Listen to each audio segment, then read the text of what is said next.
আল্লাহ আদম আলাইহিস সালামকে বলছিলেন লাউলাহু লামা খালাকতুকা ইয়া আদম, আদম ইনি না হলে তোমার অস্তিত্ব হতো না।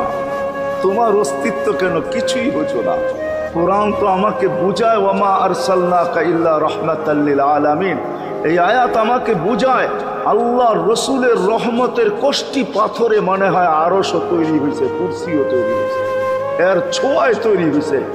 রসুলকে আল্লাহ রহমত বানাইছেন এক কষ্টি পাথর, এক পাথর, পরশ পাথর, যার ছোঁয়া দিছেন আর তৈরি হয়েছে, ছোঁয়া দিছেন আর তৈরি হয়েছে।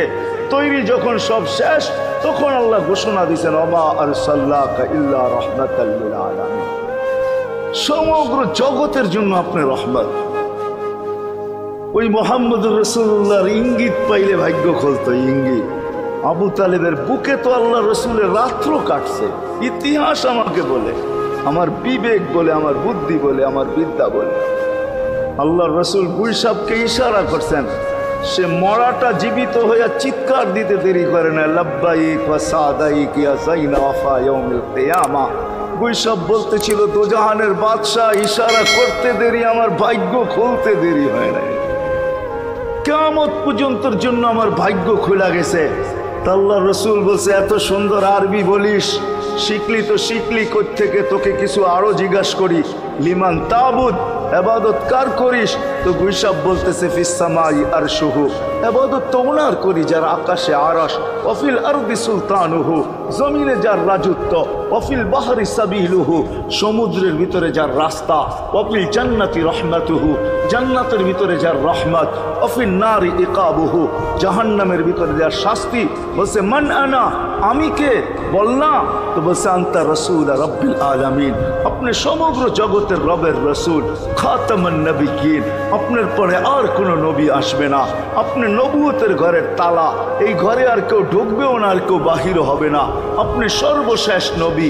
মান আমানা বিকা ফাজ, যে আপনার গোলাম হবে, আপনার অনুগত্য হবে, শুধু ভালোবাসবে না, আপনার অনুগত্য হবে, তার কপাল আমার মতো খোলা যাবে। ওমান কাদিবা খাবা ওয়া খাসির, যার ইঙ্গিত পাইলে ভাগ্য খোলে। প্রত্যেক জীবিতকে মরতে হবে, কুল্লু জাদিদিন বাল, প্রত্যেক নতুনকে পুরান হইতে হবে। বিদায় বেটা, আমি চললাম বইলা জ্বরের ভিতরে জানটা যখন দিয়া দিছেন, হায় হায়, আমার মনে হয় আল্লাহ কি করে সইছেন জানি না। এই 6 বছরের ছেলে মার বুকের উপরে উঠা মনেই না কত চিৎকার দিছে। এখানে গেলে এরকমই দৃশ্য ভাসে, মনে হয় যে ছেলেটা চিৎকার দিতেছিল আম্মা আম্মা, বাবাও নাই, তুও নাই, একটা ভাইও নাই, একটা বোনও নাই, কোথায় চলে গেল? 6 বছর বয়সের থেকে আবু তালেব, 6 বছর 6 মাস বয়সের থেকে, 6 বছর 6 মাস বয়সের সময় দাদা মারা যায়। আবু তালেব 50 বছর 6 মাস 10 দিন, যেদিন আল্লাহ রসুলের বয়স 44 বছর 10 দিন, বাতিজাকে সিনায় রেখা পাচ্ছেন, সিনায় রেখা। ভালোবাসা এতটুকু দিয়েছেন দুনিয়ার কেউ দিতে পারবে না। আমার বিশ্বাস, আমার মন বলে, রবের পরে যদি কেউ মুহাম্মদুর রাসূলুল্লাহকে ভালোবাসা থাকে, তাহলে আবু তালেব ব্যতীত দ্বিতীয় কোনো ব্যক্তি আমি পাই না। আমার বিবেক বলে, আমার বুদ্ধি বলে, আমার ইতিহাসের পাতা বলে, আবু তালেবের চেয়ে বেশি ভালো কেউ বাসতে পারে। আপনারা আবু তালেবকে চিনেন না? মক্কায় যার উপরে আঙ্গুল উঠানোর কোনো ব্যক্তি ছিল না। মক্কা ভূখণ্ডে, আরব ভূখণ্ডে, মক্কা তো দূরের কথা, আরব ভূখণ্ডে কেউ যার উপরে আঙ্গুল উঠানোর ক্ষমতা ছিল না। খারাপ দৃষ্টিতে যদি আঙ্গুল উঠাইতো তো পাঞ্জার থেকে সাথে সাথে পৃথক হয়ে যেত। এরকম ব্যক্তিত্বের মালিক। 4টা বৎসর বাতিজার ভালোবাসায় পাতা চাবাইছে, অবরুদ্ধ জীবন কাটাইছে। ওলামাকে জিজ্ঞাসা করে, অবরুদ্ধ জীবন। আবু তালেবকে অবরুদ্ধ করবে মক্কায় কোনো ব্যক্তি? মক্কার মাটি এরকম সন্তান জন্ম দেয় না, প্রশ্নই উঠে না। ইতিহাস আমাকে বলে আবু তালেব 4 বৎসর পাতা চাবাইছে, অবরুদ্ধ জীবন কাটাইতেন, শুধু বাতিজার দিকে দেখা। যতদিন পর্যন্ত জীবিত ছিল, ইতিহাস বলে মক্কার কাফেররা আল্লাহ রসুলকে শারীরিক কষ্ট দেওয়ার সাহস করেন নাই। সবাই যখন বিছনায় ছিলেন তখনও না, মৃত্যু শয্যায় যখন কাতরাইতেছিল তখনও কেউ সাহস করে নাই। বলছে এই শরীরে যতক্ষণ পর্যন্ত রূহ আছে, যদি বাতিজাকে শারীরিক কষ্ট দেয়, চাই সেটা একটা পাথরের কণা হোক, আবু তালেব জীবিত হয়ে উঠবে আর পাথর মারবে না আমাদের গায়ে। জিজ্ঞাসা করবে এটা কোন পাহাড়ের, ওই পাহাড় উঠায় নিয়ে আস, মার ওর মাথায় আমার বাতিজার গায়ে পাথরের কণা। এতটুকু ব্যক্তিত্ব, 4 বৎসর পাথরের পাতা যায়। ভালোবাসা যদি শুধু ভালোবাসাই থাকে, তাহলে আবু তালেবের চেয়ে কেউ ভালোবাসা দেখাইতে পারে না দুনিয়ায়। হয় এই জন্যই তো আল্লাহ রসুল, যার ইশারা পাইলে ভাগ্য খোলে, ইশারা পাইলে, অথচ যার ঘুম 6 বৎসর 6 মাস বয়সের বাচ্চা, যে মাকে হারায় ফেলছে, বাবাকে হারায় ফেলছে, না একটা ভাই ছিল, না একটা বোন ছিল, না আপনজন ছিল, দুজাহানের বাদশাহ যিনি, যাকে তৈরি না করলে আল্লাহ কিছুই করতেন। হায় হায়, যার শরীরে টাচ লাগলে ভাগ্য খোলে। আল্লাহ রসুল জুমার নামাজ পড়াইতেন খেজুর গাছের উপরে পিঠ লাগায়া। ওই সময় মেম্বর ছিল না, কে জানি কোত্থেকে মেম্বরের প্রযুক্তি শিখা আসছে। আইসা বলছে ইয়া রাসূলুল্লাহ মেম্বর বানায়া দেই। আর কতদিন দাঁড়ায় দাঁড়ায় খুতবা দিবেন, মেম্বরে উঠবেন বসবেন খুতবা দিবেন। তো খুদ মেম্বর যখন বানায়া দিছে, আল্লাহ রসুলেরও পছন্দ হয়েছে, দাঁড়ায় দাঁড়ায় আর কতদিন খুতবা দিব। মেম্বরে পা রাখতে দেরি, শুকনা খেজুর গাছ বাচ্চার মতো কাঁদতে দেরি করে নাই। আল্লাহু আকবার। শুধু কাঁদে নাই, সে তো বলতেও ছিল মনে হয় আমার কাছে যে শুধু কাঁদে নাই, বিলাপ করতেছিল সে, কোত্থেকেই ব্যক্তি আসলো, সে কোত্থেকেই মেম্বরের প্রযুক্তি পাইল, আর মেম্বরই বা কোত্থেকে বানাইলো, আমাকে বঞ্চিত করলো তো করলো কেন। আল্লাহ রসুল তার কান্নার আওয়াজে নিচে নেমে আসছেন, হাত বুলাইতেছিলেন, সান্ত্বনা দিতেছিলেন, তোকে ছোঁয়া দিতে থাকবো, পায়ের নিচে রেখা দিব, তোর গায়ে ছোঁয়া দিয়া মেম্বরে উঠবো। আল্লাহ রসুল শান্ত করতে পারেন নাই। সর্বশেষ যখন বলছেন তোকে জান্নাতে নিয়ে যাব, তুই দুনিয়া আমাকে খেজুর খাওয়াইতে পারিস না, জান্নাতে নিয়ে যাব, তুই জান্নাতে খেজুর দিবি, আমি মন গোড়া খাবো, তখন যে তার কান্না ঠান্ডা হয়েছে। মেরে দোস্ত, যার ছোঁয়া লাগলে ভাগ্য খোলে। আবু তালেব তো বুকে ঘুমাই, মুহাম্মদুর রাসূলুল্লাহ তো আবু তালেবের বুকে ঘুমাইতেন। শুধু ছোঁয়া না, যাকে কাছের থেকে দেখলে ভাগ্য খোলে। আল্লাহ রসুল ঘুমায় আছে, জাবের রাদিয়াল্লাহু তাআলা আনহু পাহারা দিতেছেন। দূরের থেকে একটা গাছ মানুষের মতো হাঁটতে হাঁটতে আসতেছিল, মাথার কাছে দাঁড়াইছে। দীর্ঘক্ষণ দাঁড়ানোর পরে চলে যায় নিজের গায়ে জায়গায় লেগে গেছে। ঘুমের থেকে যখন উঠছেন তো বলতেছিলেন ইয়া রাসূলুল্লাহ জাদু দেখলাম। কয় কিসের জাদু? কই গাছটা দূর থেকে আসলো, মানুষের মতো হাঁটতে হাঁটতে আপনার মাথার কাছে দাঁড়াইলো। দীর্ঘক্ষণ দাঁড়ানোর পরে আবার চলে যায় নিজের জায়গায় লেগে গেল। মনেই হয় না সে একবার উঠে আসছিল।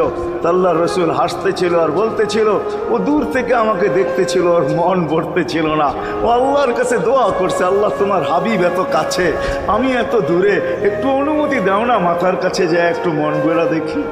হায় হায় হায় হায় হায়, ভালোবাসার জায়গায় ভালোবাসা থাকলে চলবে না, ওই দিকে নিয়ে যাইতেছি, লম্বা কথা হবে না। কেননা আমার মেমোরি, আমার আইসি অনেক আগেই বন্ধ হয়ে গেছে, আমাকে 10টার আগে বসাইতে হবে, তাহলে আমার আইসি ওপেন থাকবে। 10টা বেজে গেল, এরপরে এটা অফ হয়ে যাবে, এটা আর খোলা যাবে না। এই জন্য লম্বা করা যাবে না, শর্টের ভিতরে।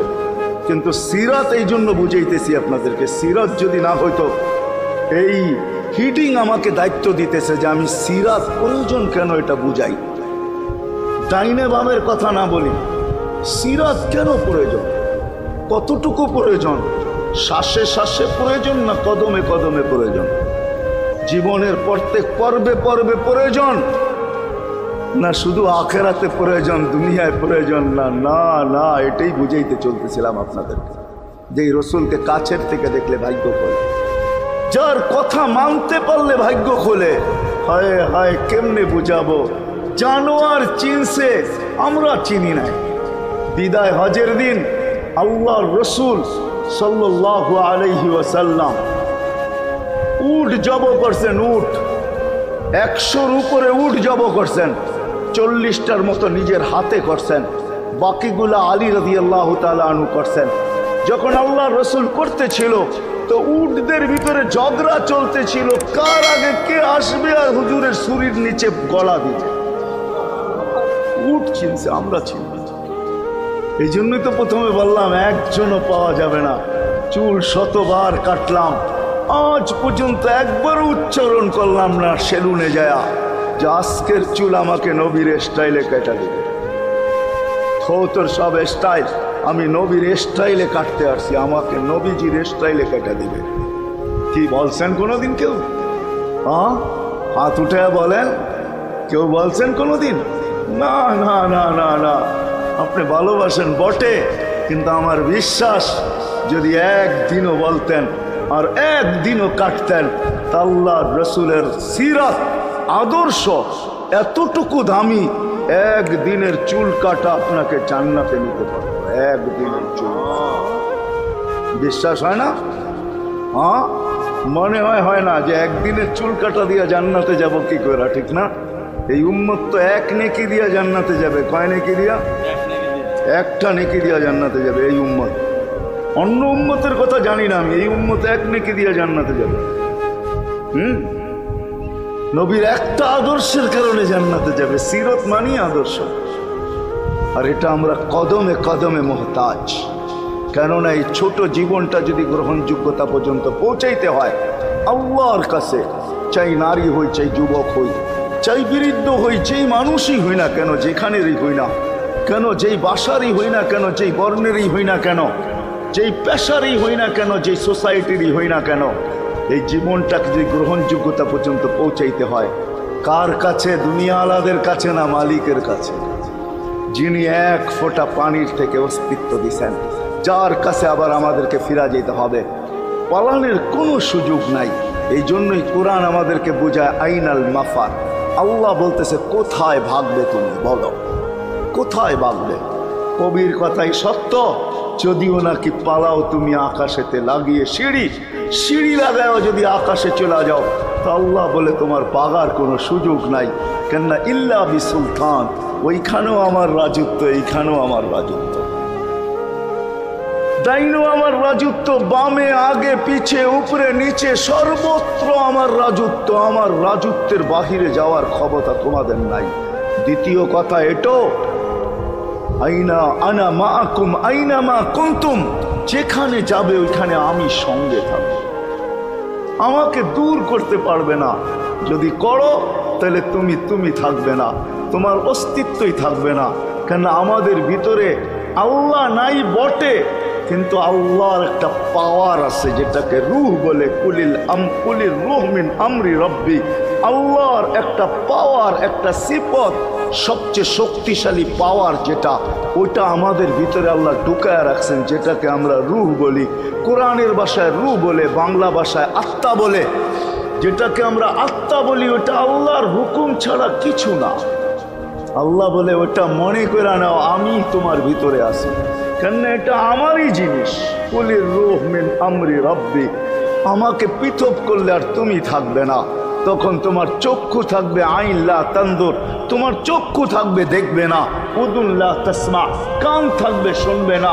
লিসান লা তান্ত্রিক, জবান থাকবে কিন্তু জিহ্বা থাকবে কিন্তু বলবে না। আকলুন লা তুমাইয়িজ, তোমার মগজ থাকবে ভালো মন্দ বুঝবে না। কলব লা তাতাফাক্কার, দিল থাকবে কিন্তু চিন্তা করার ক্ষমতা তোমার থাকবে না। ইয়াত লা তাফতিশ, হাত থাকবে ধরবে না। রিজল লা তামশি, পাও থাকবে চলবে না। তুমি হবে লাশ। ওই আল্লাহ পর্যন্ত যদি গ্রহণযোগ্যতায় পৌঁছাইতে হয়, ওইখান থেকে বাহির হয়ে গেছি। ভালো তো বাসি, কিন্তু আগেরটুকু জানি না। ও মেরে দোস্ত, শুধু ভালোবাসলে চলবে না। আবু তালেবের চেয়ে বড় ভালোবাসা আপনার আমার ছিল না। সাহাবাদের মতো ভালোবাসা আপনার আর আমার নাই। আছে নাকি? হ্যাঁ, আবু তালেবের মতো ভালোবাসা ছিল। চলেন শর্ট করি। আবু তালেবকে নিজের হাতে আল্লাহ রসুল কবরে রাখছেন। যখন রাখতেছিলেন তখন চিৎকার দিতেছিলেন, আম্মি মা তারাক্তালি সাবিলা, চাচা কোনো রাস্তা রাখলেন না আমার জন্য। বলছিলাম কলেমা পড়লেন না। বলছিলাম ঠোঁটটা হেলাইলেন না। বলছিলাম চুপ থাকেন, তাও থাকলেন না। সর্বশেষ একটা চিৎকার দিলেন, আলা মিল্লাতি আব্দুল মুত্তালিব, আব্দুল মুত্তালিবের ধর্মের উপরে চলে যেতেছি। এই কথা বলে দুনিয়ার থেকে বিদায় নিলেন। চুপও যদি থাকতেন তো আমার জন্য কোনো সুযোগ হইতো। চাচা, ও চাচা, আমার জন্য কোনো রাস্তা রাখলেন না। ভালোবাসা কাজে দিবে না। এই জন্য চলেন, জীবনটাকে গ্রহণযোগ্যতা পর্যন্ত পৌঁছাইতে হইলে কদমে কদমে মুহাম্মদুর রাসূলুল্লাহর আদর্শ লাগবে, যেটাকে আরবি ভাষায় সিরাত বলে, যেটাকে কেরিয়ার বলে।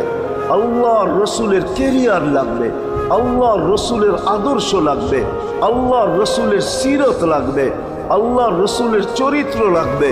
এই জন্যই আল্লাহ কোরআনে বলছেন, লাকাদ কানা লাকুম ফি রাসূলিল্লাহি উসওয়াতুন হাসানাহ, তোমরা লিমান কানা ইয়ারজুল্লাহ, তোমরা যদি আমাকে পাইতে চাও তাহলে আমার আদর্শ সহজ করছেন, কঠিন করেন নাই।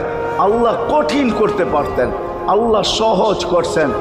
কেননা আসলে উদ্দেশ্য ছিল আল্লাহকেই মানা, আল্লাহকে মানা উদ্দেশ্য ছিল। কিন্তু আল্লাহকে চোখে দেখা যায় না, মানবে তো মানবে কি করে? আল্লাহর কথা শোনা যায় না, তো আল্লাহকে মানবে তো মানবে কি করে? আল্লাহকে তো দেখা যায় না, আল্লাহকে তো আল্লাহর কথা শোনা যায় না, আল্লাহকে ধ্যান ধারণায় আনা যায় না, কোনো ধ্যান ধারণার ভিতরে আনা যায় না যে আল্লাহর আকৃতি এরকম। আল্লাহকে ধ্যান ধারণায় আনা যায় না, বর্ণনা দিয়ে শেষ করা যায় না। আল্লাহর বর্ণনা দিয়ে কেউ শেষ করতে পারবে না। কোরআন বড় কিছু আমাদেরকে বুঝাইছেন, অনেক বুঝাইছেন যে আল্লাহর বর্ণনা দিয়ে শেষ করা যাবে না। আল্লাহ শুধু আল্লাহ না, 99 নাম দেখলেই বোঝা যায় যে আল্লাহকে। আল্লাহ শুধু আল্লাহ না, আল্লাহ 99টা পদের অধিকারী। বিদায় আল্লাহ ধরা ছোঁয়ার বাহিরে আল্লাহ মানুষ প্রশ্ন করতে পারে, আপনাকে মানবো তো মানবো কি কইরা, পাবো তো পাবো কি কইরা?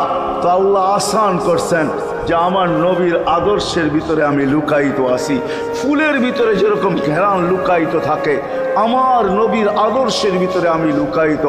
নবীর আদর্শ মানতে থাকবে, আমাকে পাইতে থাকবে।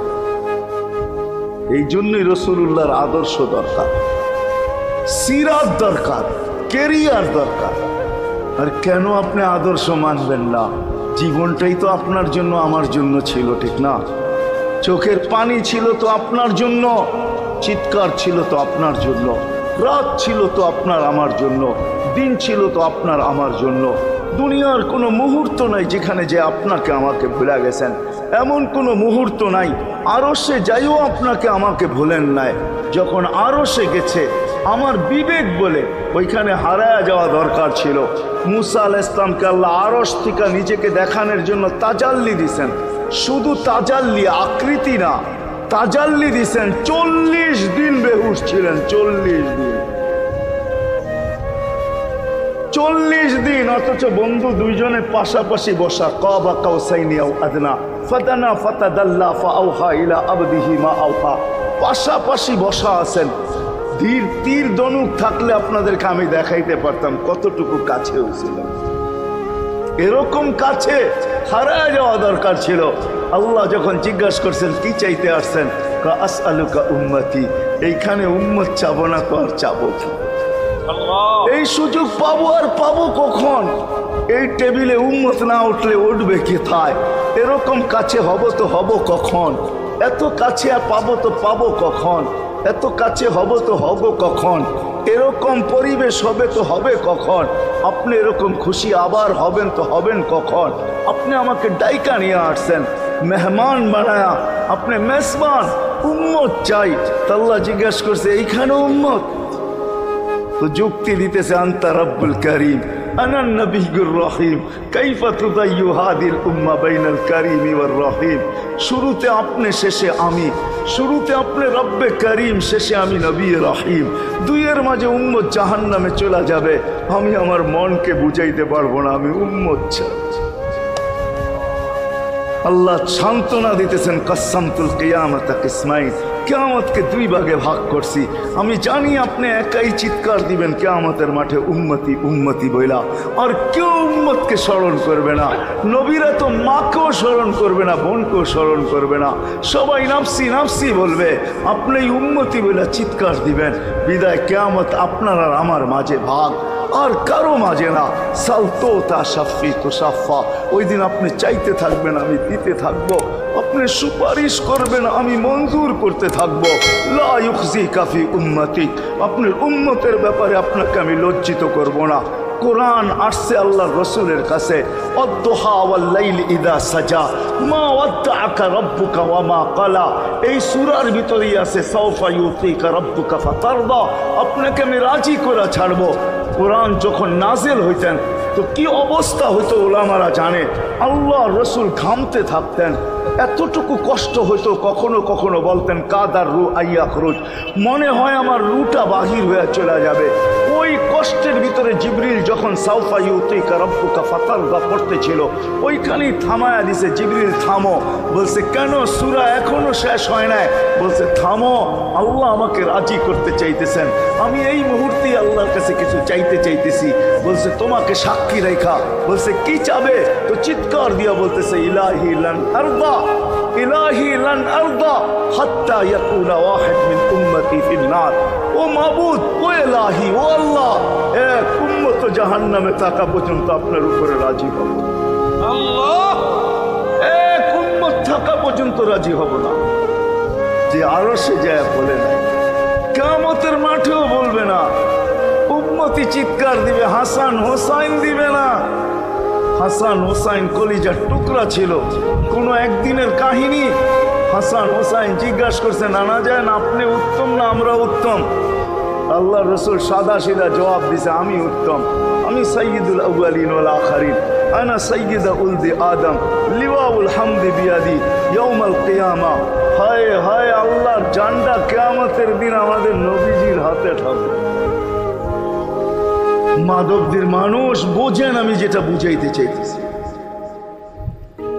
ওই হাসান হুসাইনের খবর নিবেন না, নিবে উম্মতের খবর। জিজ্ঞাসা করছে নানা যান আপনি উত্তম না আমরা?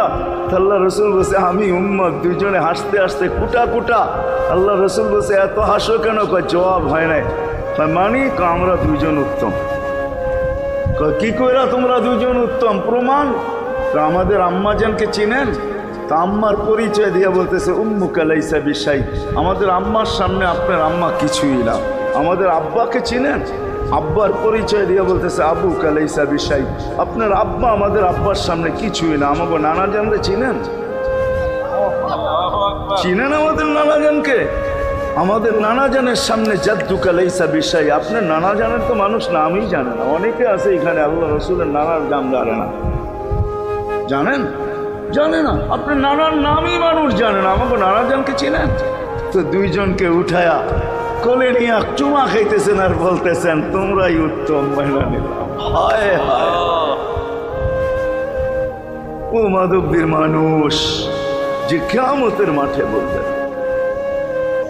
যে দুনিয়ার থেকে যখন বিদায় নিতেছিলেন, হায় হায়, মালাকুল মউত যখন অনুমতি চাইতেছিলেন বুকে হাত রাখবো কি রাখবো না, তো বলছে অনুমতি দিব। আইনা আখি জিবরিল, আমার ভাই জিবরিল কোথায়? তো বলছে দেখা আসছি ফি সামাইল উলা, প্রথম আকাশে। একটু পরে উনি সালাম দিয়া ঢুকছেন, ওনার চোখে পানি ছিল। তো বলছে আপনি কাঁদেন কেন? বলে আজকে এলপিআরে চলে যাবে, আর কোনোদিন ওহির বাহক হয়ে জমিনে আসবো না। আপনার পরে কোনো নবী নাই, কোনো রসুল নাই, আমারও ওহির কাজ শেষ। ওহির সুবাদে কখনো কখনো নৈকট্যময় জায়গায় চলে যেতাম, আজ থেকে আর যাওয়া হবে না। আমার চোখে পানি।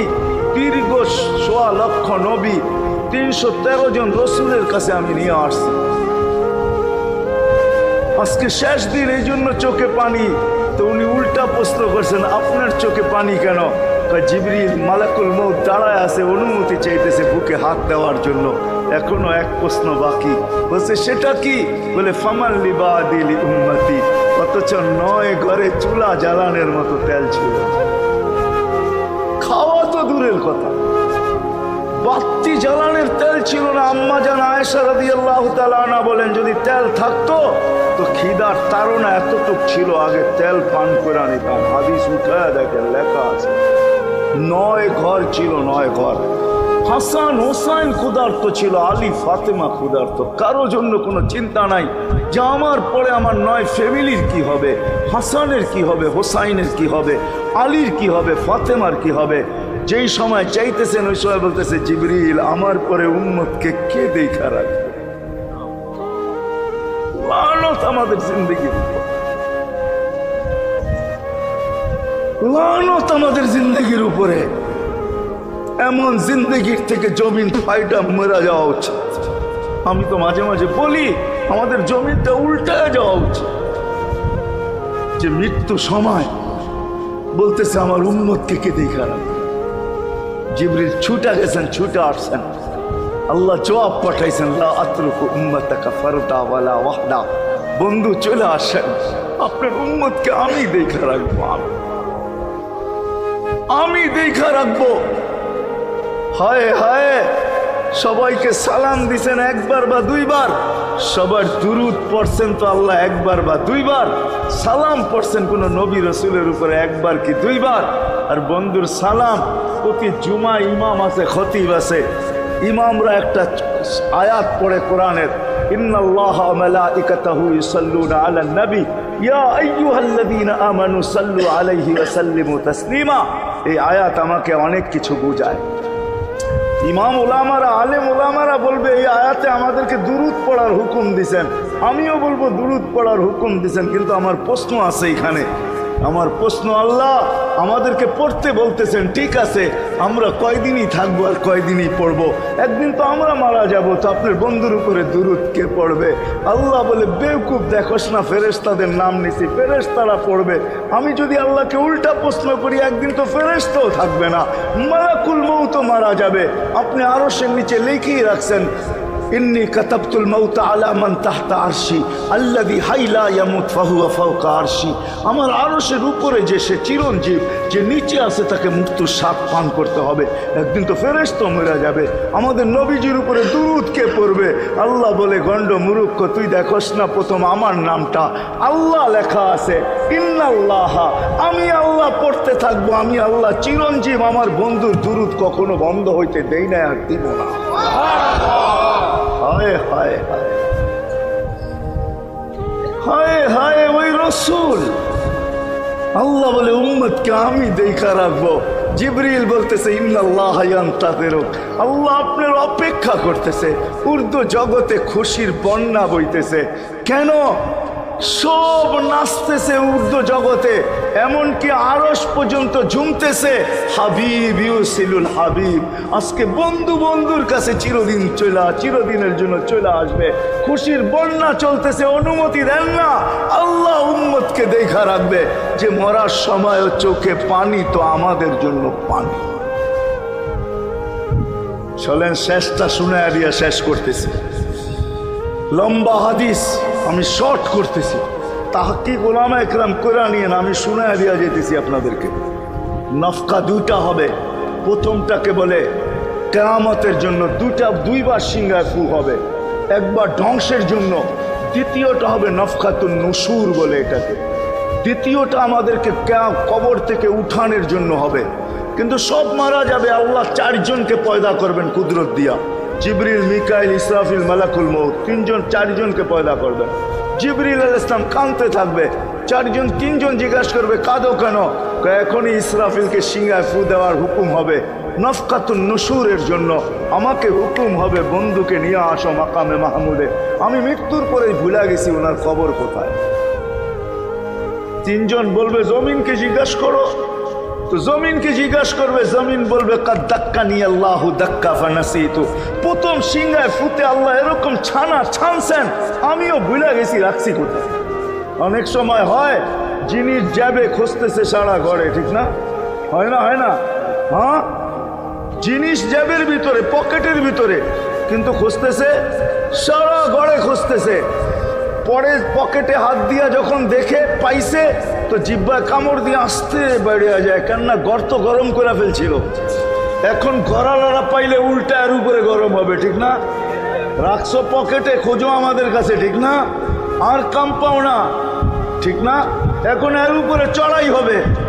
তো জমিন বলে আমিও ভুলে গেছি, ওই দিন আল্লাহ রসুলের কবর থেকে নূর বাহির হবে, নূর নূর নূর নূর, হাত্তা ইয়াসাদ আরশার রহমান, আল্লাহর আরশ পর্যন্ত পৌঁছবে। হুকুম হবে নিয়ে আসো। আসবে জিবরিল আলাইহিস সালাম, মারবে পর, চিনা মারবে পর, আর বলবে কুমিয়া হাবিব আর রহমান, আল্লাহর বন্ধু ওঠেন। ও মাধবদের মানুষ, আপনার আমার হাবিব, আপনার আমার রসুল, যার আদর্শ আমাদের কদমে কদমে প্রয়োজন নিজের এই জীবনটাকে গ্রহণযোগ্যতা পর্যন্ত পৌঁছানোর জন্য, উনি কবর থেকে উঠবে, ওয়াহুয়া ইয়াবকি ওয়া ইয়াকুল, কাঁদতে কাঁদতে উঠবেন আর বলতে বলতে উঠবেন, জিবরিল আইনা উম্মতি, আমার উম্মত কোথায়? হায় হায় হায়। আসেন আজকে এই সিরত কনফারেন্স থেকে আমি তো আপনাদেরকে বুঝাইতেছি, আমার মন চায় জিনদেরকেও বুঝাই, ওদেরকে পাইলে ওদেরকে পায়ে ধরা বুঝাই। জিন ইনসানকে বলতেছি, আসেন আজকে এই মজমার থেকে নবীর আদর্শ শিখেন।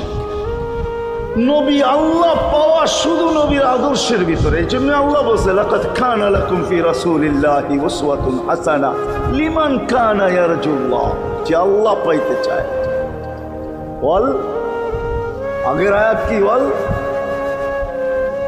ইয়াউমিল আখিরা, আর যে আখিরাত পাইতে চায়। আল্লাহ আমাদেরকে আমল করার তৌফিক দান করেন। আমিন। ওয়া মা আলাইনা ইল্লাল বালাগ।